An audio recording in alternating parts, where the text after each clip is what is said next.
Selamat pagi Indonesia. Anda menyaksikan seputar Bali terkini pukul 10 WITA.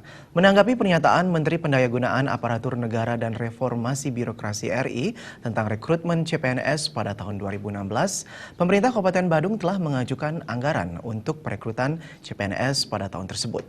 Hal itu disampaikan Kepala Badan Kepegawaian Daerah Badung Gede Wijaya. Saat ditemui tim liputan, Kepala Badan Kepegawaian Daerah BKD Kabupaten Badung Gede Wijaya mengatakan, untuk rekrutmen CPNS pada tahun 2016, pihaknya telah mengajukan anggaran untuk perekrutan CPNS tahun 2016. Hal ini dilakukan untuk menindaklanjuti pernyataan Menteri PAN-RB Republik Indonesia tentang perekrutan CPNS pada tahun 2015 yang ditunda ke tahun 2016. Walaupun hanya sebatas pernyataan lisan, BKD Badung tetap mengajukan anggaran CPNS 2016 sambil menunggu dikeluarkannya surat resmi oleh Menpan RB. Untuk formasi rekrutmen CPNS, pihaknya belum menentukan formasi pasti yang diberikan ke pemerintah pusat sesuai dengan kuota yang tersedia.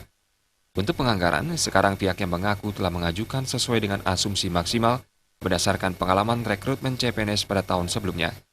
Menindaklanjuti pernyataan Bapak Menpan, karena beliau sudah pernah menyatakan bahwa untuk tahun 2015 pengadaan CPNS ditunda dan akan dilakukan di 2016 nanti.